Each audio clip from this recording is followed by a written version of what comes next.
I don't have any job skills. Like, what did I learn that it's going to allow me to be able to actually make a living outside of this? And I dealt with the same thing. And that's what made me feel so hopeless, even back in Florida. Was I'm like, dude, what am I going to be able to do with this? Like, I have a degree, but I don't have anywhere that's going to accept my qualifications as something that's going to be valuable. And I had to find a way of piecing these things together, and it took time. But when I did, I was like, okay, I can build a career from this, because there is a group of people that I uniquely connect with, that I uniquely understand, that will actually take what I have and be appreciative of it.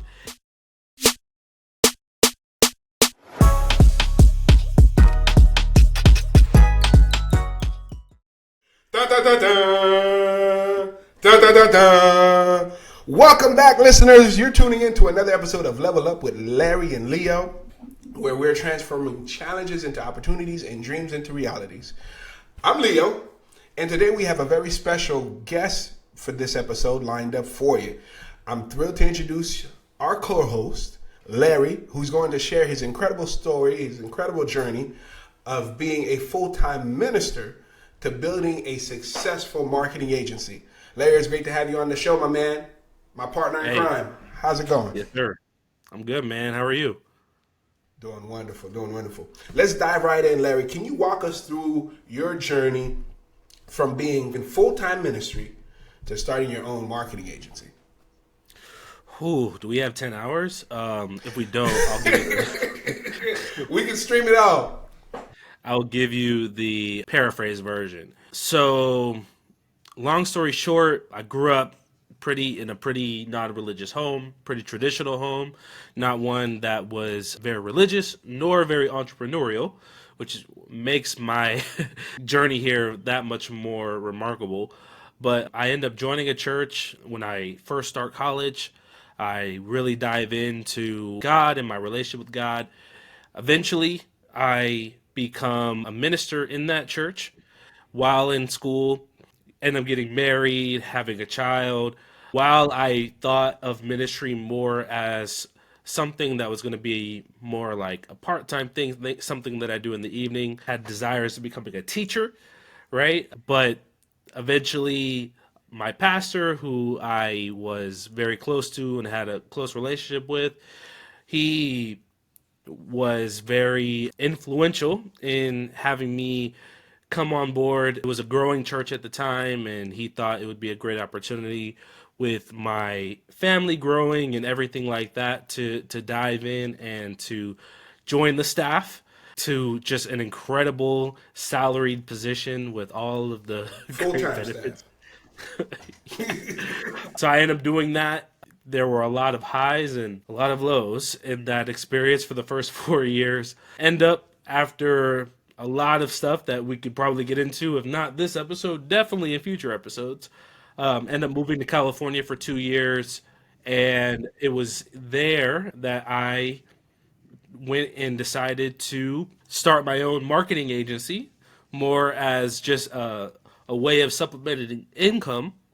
But after a few years of testing out different approaches and different niches, I was able to find a path into really making it a full-time venture and growing it to becoming six figures and above. And that's what kind of led us here. So that's a very, very short version of that. Abbreviated, But yeah. yeah, long story short, that's how I ended up where I'm at now.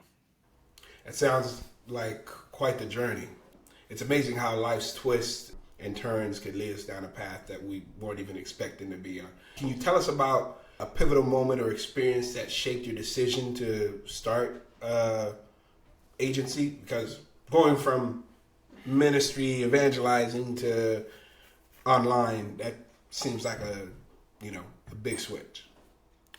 Definitely. I think around 2017 or so, I was probably at my lowest point in life, period. Just in every single facet that you can think of, whether it was emotionally, physically, financially. I was just in a really, really low point. And I wasn't really sure where my life was going to turn to. I was making really low money, had just had a baby girl not too long ago. Everything from getting eviction notices about my Wow, apartment because pressure. I couldn't pay the rent, getting repossessed, getting cars repossessed, just everything that you could think of that a person can deal with, I was dealing with at the time. And I think at that point, I'm 33 now. That was what, 7 years ago? So I was, what, 26 at the time? Yeah, 26. So yeah, I was still young, but it was just a really dark place, man. And you have all these aspirations, right, of what your life is going to be and what you are going to do and what you're going to be able to accomplish. And you sort of see yourself and you feel stuck. You literally feel like you have no hope. You're like, how is any of this going to work out? You're praying and you don't know where to go, where to turn. You feel like you're doing something that God called you to do, but you're like, why would God call me to something that was going to make that was basically going to put me and my family in poverty? And you have no real place of hope or no real place to turn. And I remember, and you were, you had a front row view of this entire experience. And I remember we went on this journey down to Naples where I was able to meet your mentor at the time, Paul Getter. It was so funny going down there and meeting someone who had an almost identical experience as I did. He also was full-time in ministry, had an issue at his church, ended up in a similar position where he was really low on income and really distressed, and he found a way through eventually building a multi-million dollar agency to still be able to do ministry while at the same time being able to support his family and ultimately build generational wealth. And we went down there and he shared his story. He shared some of what allowed him to do that. And that's all I really needed at the time. Like I just needed to know that it was possible. There's a You know light. what I Yeah, mean? there's a light at the end of the tunnel. And I can say that my journey into this would look different than his, but I think at the same time, just knowing that it was not going to be like this forever, if you just pivoted and found a way that there was a way that you can get into it. And honestly, that was the seed that I needed as we eventually transitioned over into California, which allowed me to be in a different environment. And I'm not going to say that it was just like a one snap of the finger and all of a sudden I'm living, my best life and just doing all these things. It was like really small steps in that direction. And eventually I feel like the pandemic had a lot to do with it. All of these various things that happened allowed me the opportunity to eventually get to where I am now. So you went from Florida to California. You know how many states in between that, brother? What possessed you? What was the reason why you felt like, hey, I gotta move across the country, and all the courage that it took to make that transition, leaving everything behind? And what are some of the challenges that you faced along the way? And how did you turn them into opportunities? I'm going to be as transparent as I can, right? Let's Because do it. I'm not going to sugarcoat this, right? The reason why we moved to California was because my mom was living there. And she's the only person at that point that would let us stay with her. Praise God for moms who still believe in us, even when Yes. no one else does. So we had that, and we just needed a new environment at the time. Our current environment was just, it was very it just became, I hate to call it toxic, but it kind of felt toxic because the people that we were underneath, we just felt like weren't really listening or really concerned with the real situation that we were dealing with, and we needed a change. So we were like, you know what? Let's just move to California. Let's start over.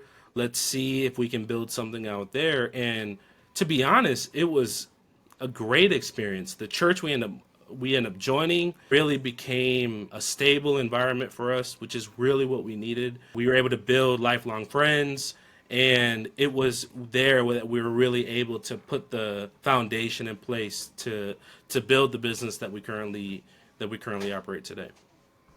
So moving over there, you still had an open heart for people and for God, or like how did you feel after leaving that toxic situation to enter into something that it sounds like was a little bit more healthier?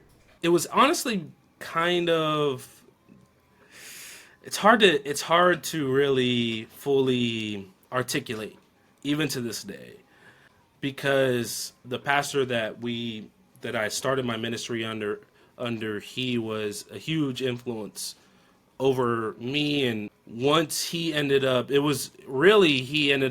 taking another position at another church, which really was a big reason why I sort of lost that connection to the church that I was serving at, because that proximity was not as close as it once was. Yeah, he wasn't there to see the level of hurt and Exactly. stuff that you were going through. It's hard to say what my connection was to church. It's when you've worked at a church for like in a full-time position, your vantage point is a little bit different than the average parishioner. You get to see the sausage made, and you get to see how everything it comes together. So usually the members of a church get the polished version of it every Sunday, but they don't see the background. They don't see what it takes to actually operate. So my relationship with God, in a weird way, I feel like I found a way of separating that between the profession of ministry. They weren't the same thing. Elaborate on that a little bit. This might sound Let it sound how it sounds. you can be a pastor and not have a relationship with God. You can grow a 100%. massive church, right? And not have a relationship with God. Like, you can do the work of ministry without having a relationship with God. Like, the two are not like you can literally, because church is a system, right? And if you understand how the system works, you can have a successful church without necessarily having a relationship with God. Like, you can grow a church without prayer. You can grow a church without fasting. You can grow a church without barely even reading your Bible, right? Like, you don't have to do all of these things as long if you know how to articulate, and preach, if you know how to raise money, if you know how to organize, you can build a large church. So, and I'm not saying that's just, I think, something that people have to understand. Like, church really is a business, and it has so many business elements to it that after a while, when you're working behind the scenes inside of a church, you can begin to separate your personal relationship with God with how the church functions. And there was a part of that began to happen with me where I was like, I can work at a church and my heart not necessarily be in that particular organization. Like, it's just, this is a job, this is a profession, and you can do that. So when I saw the opportunity of working at the church that we moved to, I saw it as, okay, this is an opportunity for me to work and to help, provide for my family. I didn't necessarily see it as a place I was called to. I guess that's a way I can say it. In terms of my relationship with God, I had to really rebuild that and re-examine that, like, from the ground up, because of what my experience was at the previous location. and what I experienced, I had to really reevaluate what my relationship with God is and really finding a way of separating it from the church business, so to speak.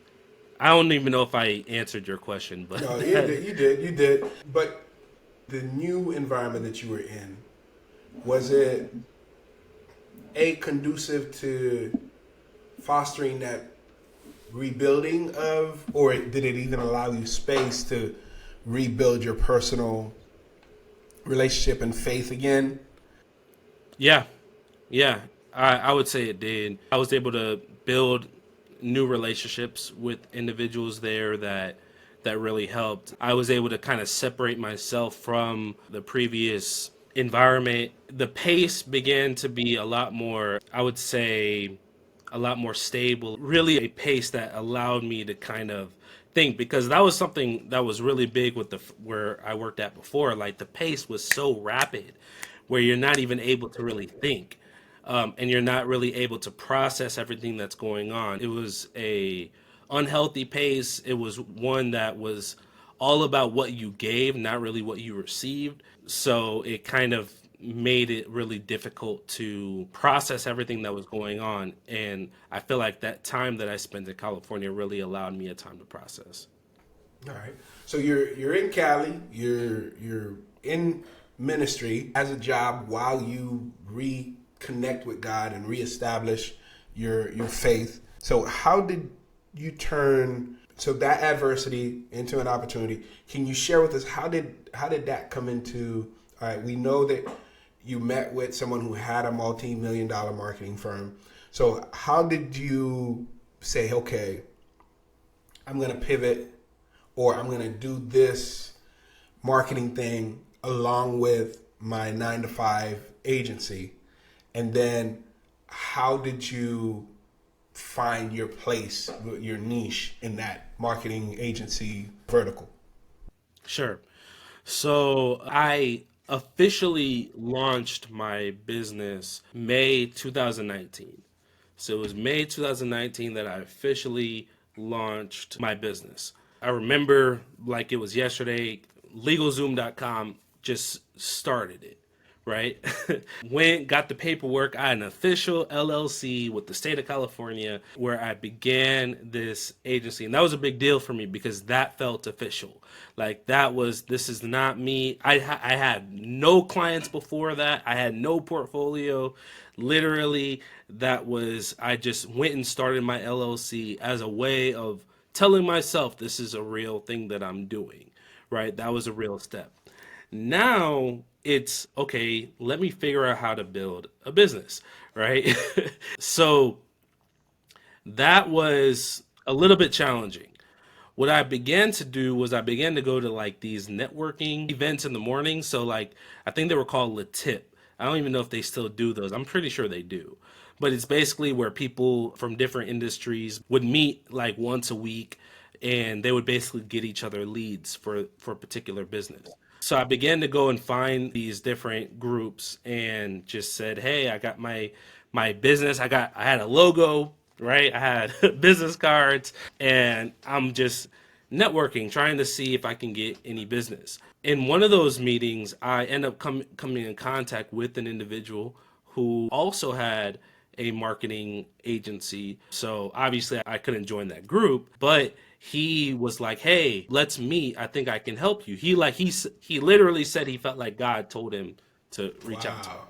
And this guy, he's got a faith background. He's definitely like really involved in his church, and he had been running an agency, I think, upwards of like 13 years or so. So he had been in the industry for a long time, like back when before YouTube and Facebook and things like that. So he had been in the industry for a long time. So he ended up saying, "Hey, I want to like mentor you, so to speak."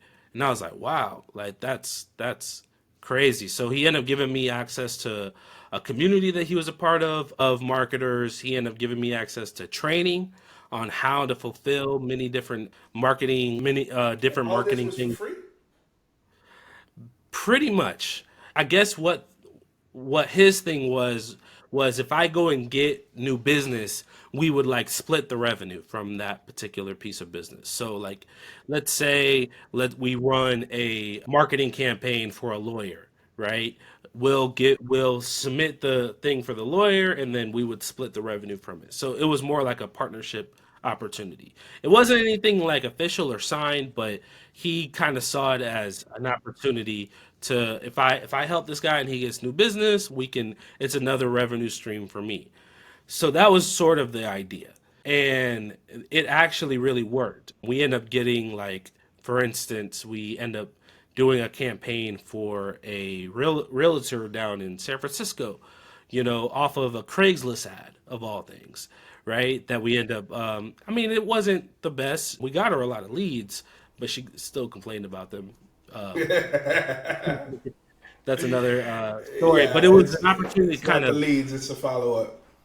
exactly. We end up getting that, and then just like kind of little things like we ended up. I think there were a couple other businesses that we ended up working with as a part of that agreement. The training was invaluable. It kind of allowed me to see what this was like, from a real operational standpoint. And it gave me a lot of information that I really needed, right? To begin to see, like, okay, this is how you build, retainers. This is how you build the systems of fulfillment. And this is how you communicate with clients, et cetera, et cetera. So having that mentorship was really important. And I really, really believe in finding people that can help you, when you're first starting anything. That's like a huge shortcut. And honestly, if I didn't have that, I wouldn't even be close to where I'm at now. Like that was a very, very important piece. That was the first part. So that was just like a few months into it, like just going out there and communicating with people, connecting with people.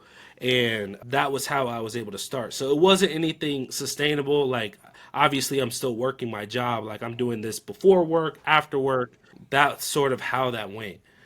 The pandemic happens right after that, which the church that I was working at the time began to shut down a lot of their operations. So it allowed me an opportunity to really my, tap into my business and really begin to figure out other ways of doing it and other ways of like really growing it. And that's really what I saw it as. Like, this is an opportunity I can really tap in and see what I can do with my business. In 2020, I really began to like see like, how do I get new clients? So I'm on Upwork, I'm on LinkedIn, I'm on all of these various places trying to get new leads. But this is where things begin to click, because when you first start anything, you're just looking for anybody that will pay you, right? You are looking for anyone that will give you an opportunity to earn a little bit of money. I forgot to mention too, a big place where I got a lot of my clients was from Toastmasters. So I joined a Toastmasters in Sacramento. And through that, I developed a lot of relationships because I shared a lot of what I was doing marketing wise with people in that group. And that allowed me to gain community where I was able to get business. Even at my church, I was able to find people who were interested in my services. So it's really about relationships. At the end of the day, I think a big for both of us, we both can say it was relationships that really allowed us to start and to sustain and to scale. Just connecting with people, and when you have a community around you and you know how to add value to that community, that's where you're going to be able to find success. But going back to when the pandemic happened, this is where things began to click, because I was really general and I was really broad in terms of my services.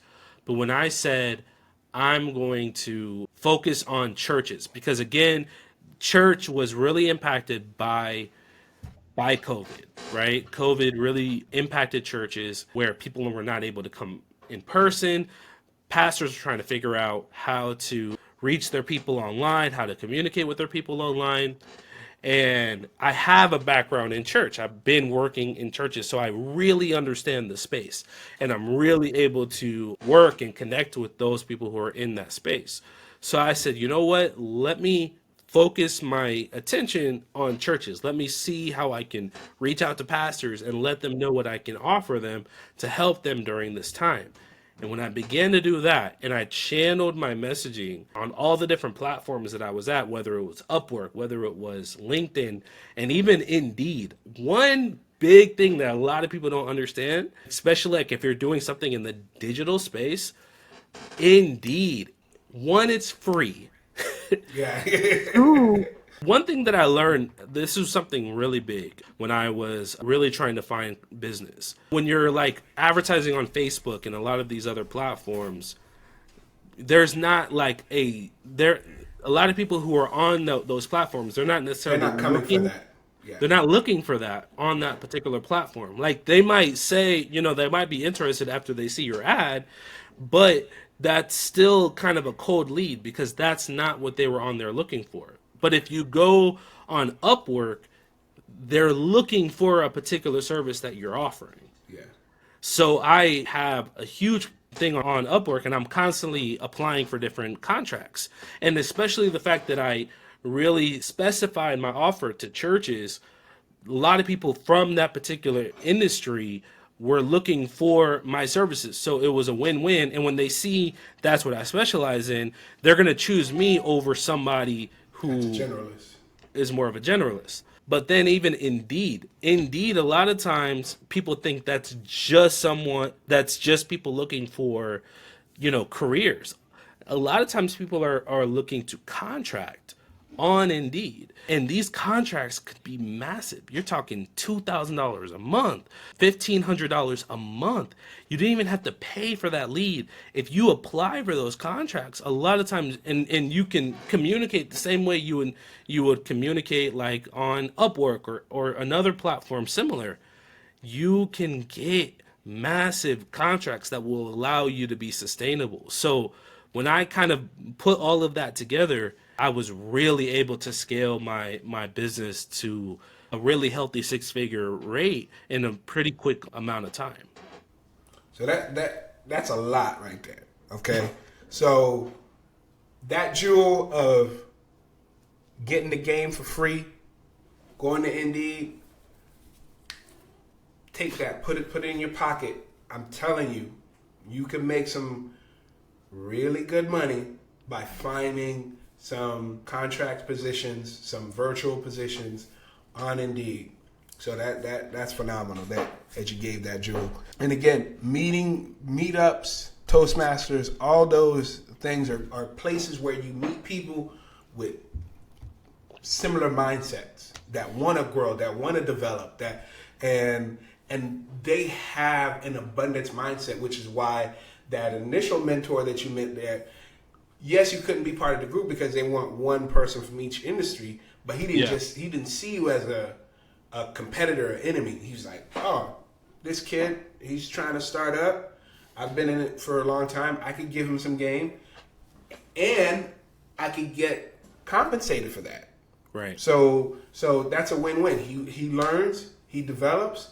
I earn through him without all that labor. I could give him some knowledge. So that's beautiful. That when you're with the people that have that type of mindset, you will grow faster because they're willing to pour into you. And if you're willing to receive it and say, okay, I don't have to have everything. I'll give you a portion of my labor for the education that you're giving me. Mm-hmm. That's awesome. So thank you for sharing the incredible journey with us, Larry. Before we wrap up, do you have any final words of wisdom for our listeners who may be navigating their own career, transitioning, whether they going from one field to another, or they want to enter the entrepreneurial space? They want to do an entrepreneurial endeavor. I would say the biggest thing that I've learned thus far when doing anything in terms of entrepreneur, and while that may be a little bit of a challenge at the beginning, find a way to put your service or your product in front of the people who are looking for it. I spent a lot of time trying to convince people to want what I had. Yeah. And a lot of times that could be a challenge. But when you're first starting, and I'm not saying that this is what's going to scale you to the next level. Eventually, you want to begin to build your brand, and you want to do other things that are going to scale you beyond six figures. But I'm talking about in the initial phase, in getting to that six-figure phase where you're able to live off of your business, where you're able to support your family. You want to find a way to get your service or your product in front of the people who are actually looking for it. That's one thing. Also, you want to use your unique perspective or your unique journey to your benefit. So, whatever background that you have or whatever journey that you went through, even if you feel like, oh, there's no way that that's relevant, you can find a way of crafting it to take everything from your past to use it for whatever it is that you're trying to do. And that's what I had to do with my ministry. I could tell you for a fact when I moved to California, I tried my best to get a job, right? But all I had on my resume was ministry. And College degree in that's ministry. there's no real like tangible job skills, so to speak. No one sees that and says, "Oh man, you would be perfect for this job." And I really struggled with that because, and I know a lot of people in ministry who struggle with that because they may go into ministry and they end up leaving and trying to start a new career, but they're like, I don't have any job skills. Like, what did I learn that it's going to allow me to be able to actually make a living outside of this? And I dealt with the same thing. And that's what made me feel so hopeless, even back in Florida, was I'm like, dude, what am I going to be able to do with this? Like, I have a degree, but I don't have anywhere that's going to accept my qualifications as something that's going to be valuable. And I had to find a way of piecing these things together, and it took time.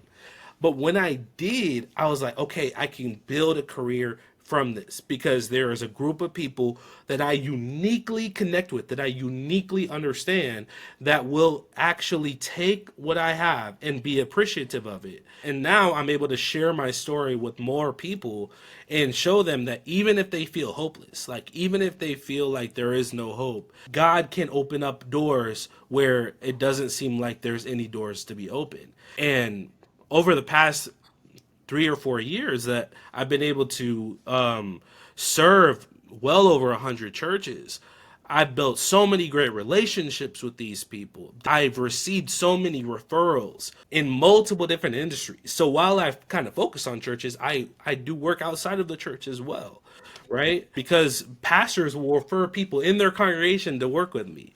I've been able to work in multiple different denominations. So now I'm able to see the Christian faith from so many different lenses and get so many different perspectives and build so many different relationships through the work that I do. So I'm so grateful that I'm now on the other side of that, where I'm able to say, man, God really did open up a door for me, because I literally had no clue what was going to happen or how I was going to be able to make it out. That's beautiful. And to piggyback on what you just said, I think that may be another episode, because a majority of the people that start in ministry don't end their career in ministry. And having to transition, and not necessarily having to become an entrepreneur, having to transition and be able to communicate the soft skills and the hard skills that you learned as a minister on your resume and during an interview is something that I think us sharing with our audience will be very beneficial. Because I remember talking to ministers who had to go get jobs and ended up in, low-level call center jobs where, their skills weren't being used, Right. And being in ministry, you're forced to develop a lot of skills, but it's hard sometimes to communicate what that skill set is, because, you can't go in there and say, well, I helped 10 people come to Jesus. Okay. I baptized Yeah. 500 people. Yeah. You guys have any role that could help with? I Yeah, taught I taught this many Bible studies. Yeah, yeah. So that being able to take that and present it to a potential employer as a skill set that would be beneficial in their organization is something that I think ministers and people going out of ministry transitioning into the work environment would. And to be honest, bro, like while I was back at that point, I was so depressed and I was so down. I'm really grateful that the journey did go the way it did, Yeah, because now there's a lot more liberty. Now I'm in a career where I can literally be anywhere in the world and still do it. There was so much that I was able to experience, and now that I have now that I if I did not go through that journey, I would not have. Right? So I have flexibility where I'm able to basically do this work anywhere if I wanted to. And I know there's a lot of people who want that type of lifestyle as well. The ability to scale, like there's no limit on, when you have the certain systems in place, there's really no limit to the how large you can grow this type of business. So there's also that. And there's just a lot of benefits that if I had not taken the route that I had gone, and I think it goes back even to your story that this was a journey that God ultimately called me to. I believe that you have to have the toughness, a phrase that we sort of created. What was it? What was it that you mentioned? This delusion. what was the phrase again? Exactly. This delusion about yourself Yeah, that you're able to overcome any type of situation. And just because you're going through something, that does not mean that's the final journey. And that's something that I really want to impress for people who may feel the way that I did. When I was hopeless, when I was financially buried, and I was just in a place where I did not know what I was going to do, little by little, God can open up the doors for you to find success. You have to just have confidence in yourself. You have to have wisdom and be able to find the people who are around you and find the people who can help you to really climb and get to the next level. And over time, things will begin to open up to your understanding where you're like, wow, I can do it this way and it's going to get me a better result. So constantly being open to reinvention and new opportunities, I think that's what's going to allow for you to have success. and another jewel that I caught that you dropped is stop spending time convincing people. Find the people who need your services. Like convincing them that they need your services. So I have a similar example where I was trying to help a customer buy a decent priced property, and they would not take my professional opinion and that's backed up by data on how we should proceed. Yeah. And I gave them the opportunity to go. I did what they said for 2 of the attempts. At the third one, I said we have to do it my way because that's the way it's going to work. Because this is what I do day in, day out. And they did it and it worked. And then they wanted to revert back to what they wanted to do it their way. I said, well, I fired myself because I realized that customer doesn't value what I'm bringing. And a lot of times entrepreneurs and people starting businesses, they're so busy trying to convince people of their value that there's other people that are actually looking for what they're offering Exactly.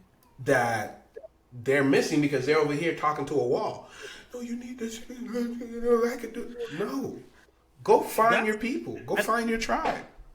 Really, in a real short time frame into this entrepreneurial journey, I realized I am not a good salesperson. There are some people who are very talented at selling, Yeah. right? But I'm not that guy. I'm not the guy who can convince you that you want something that you don't. Yeah. So learning that, and that it kind of goes into knowing yourself. Yeah. Instead of trying to convince yourself that, or convince people that they really want what you have, why don't you just position yourself to be found by the people who do? Yeah. 100%. Because then the conversation isn't, you really want this. We already have established that you That's do. the biggest Now hurdle. it's just figuring out how to make the numbers work. Yeah. Right? And that's a much easier and much less stressful way of building a business, in my opinion. Right? There are some people who have the ability to convince people that they want something that they don't. Yeah. And a lot of times, to be honest, those people who have that approach to business, they end up in many cases, the really good salesmen, they're the ones that end up on YouTube like, this person scammed me. They did this. And like, some people, they can live with those types of you. I'm not that guy. I don't want people going around like feeling like I scam them or I try to convince them that they want something that they don't. I want to have, because I want to have a good relationship with every person that I work with, right? I want them to feel good about the relationship like I do, Yeah. right? I want it to be a win-win experience. And the way you do that is just figuring out how to position yourself to be found by the people who want your services. Like I do SEO for churches now. That's a big thing that I've been doing for the last few months. And just the other day, I was talking to one of the pastors that I work with, and she was like, 3 people showed up at church. We never get that many people because we had been doing SEO on their website, just making sure whoever wanted, particularly a Methodist church, this is a Methodist church that we're working with, whoever wants to find a Methodist church in that area, that they'll be able to get found. And she's like, man, now we're getting like an influx of guests who will show up. They'll find us on our website and they'll show up. And I'm like, yo, that's a really big deal, because you're not running an ad necessarily to your church on Facebook, but you're making sure that the people who want what you have You're are there. Yeah. you're there for them to see Yeah. it. And that's even in church, right? Like, we were always trying to convince people, come join my church, come join my church. And they're like, instead of saying, yo, what do you want? Let me try to convince you that, like, I have what you're looking for, whether that's prayer, whether that's, some service that is going to help me. Don't just try to sell me on my church, right? Or on your church. Like, I'm just trying to get you into my church. Like, fam, that's not the best way to build a church. And that's the reason why a lot of churches from the denomination that I was a part of, or that I affiliate with, a lot of them are small. And it's because they're spending so much of their time trying to convince people, selling their church, instead of serving the people who want that. Yeah. Because actually there are people who want that. Yeah. Yeah. And you make a very valid point where it's a area that presents an opportunity for growth, where churches they're even presenting it to their loyal members. Hey, bring somebody to this church. But that's not how it works. If we retell our story, we could pinpoint something that we were looking for in our lives that church provided. We didn't go to that church because it's that church. We went to that church because we were looking for community, we were looking for family, we were looking to build our faith, we were lost, whatever it is, we were looking for hope, whatever it is that we were looking for, we're looking for belonging, like whatever it is we were looking for, we found it there. it wasn't that we went there because it's, it's the church. It's because of what we needed, not because of what they were providing. So you have to serve a need, and that's entrepreneurial 101. What problem are you solving? What need are you meeting? That's the same thing in And the church. who are you able to serve? Who are you uniquely able or positioned to serve Yeah, with for that need, right? And where do they hang out, or where are they currently at, and how can you creatively position yourself where when they're looking for that need, you're able to be found. you're there instead of telling them to come find you. You're there, right? Instead of saying, "Hey, come." Or or the people who you've helped, they're eager to tell other people that they know that have that problem about you. Because we know, being in business, that referrals are a powerful thing. Because when you get a referral, you already have established credibility. Because that person that referred you lend you their credibility.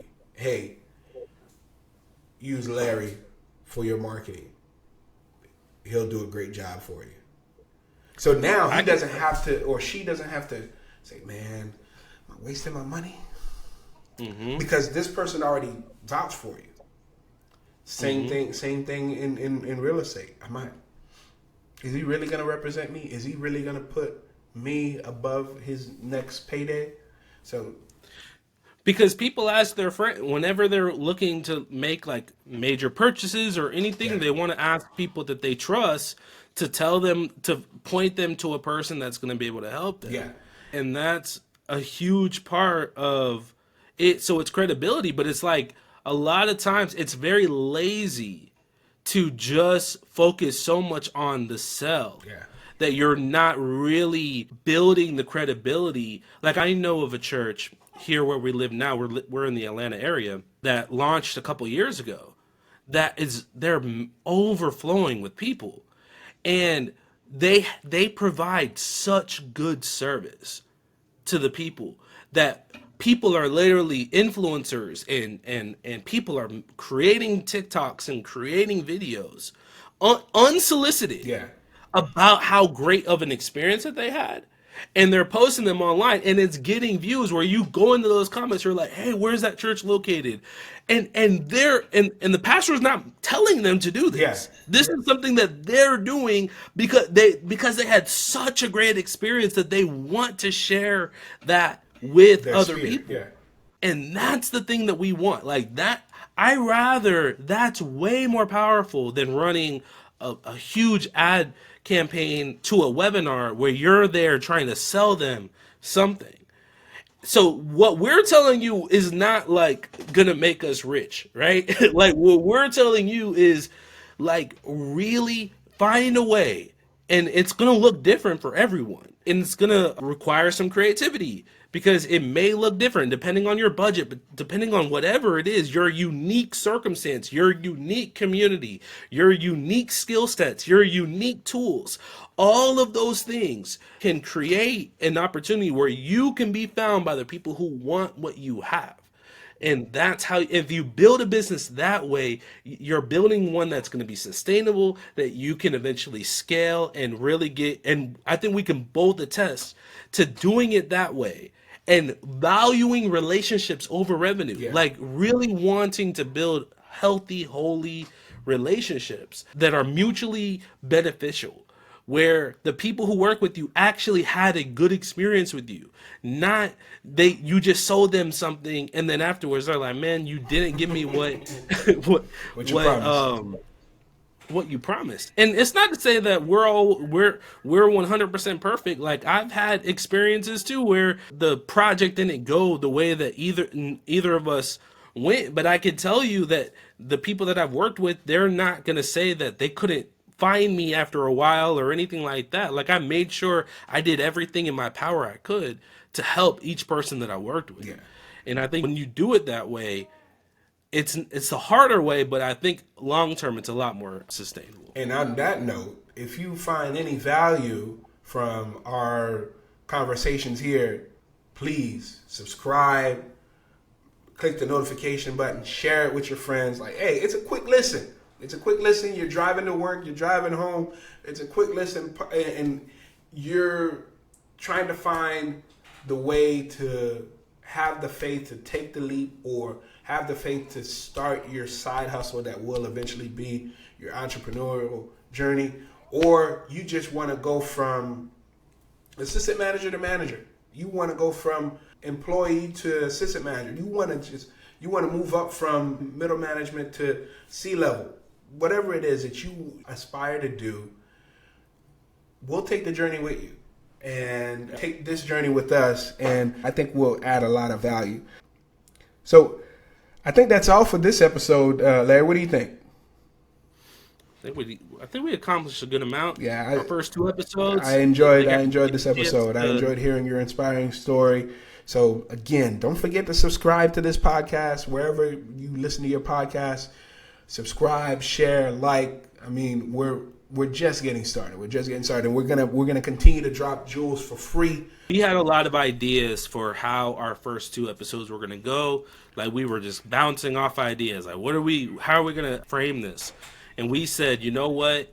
We're in this for the long haul, and we want to build on the foundation of giving you an opportunity to get to know our stories, where we came from. We want to build trust with you. We want for you to really feel like you get to know us. And if you have any other questions about anything that we talked about, like, leave those in the comments below. Like, we want to hear from the people who are listening, and we want to build out this community so that way we can really, add value from our unique perspective. Like, all we can give you is what we've experienced, right? Yeah, we'll definitely tap in, and we want to build a community. We want you to know us, and the future episodes may look a little bit different, and you're going to have some part in kind of carving out and shaping how this podcast goes.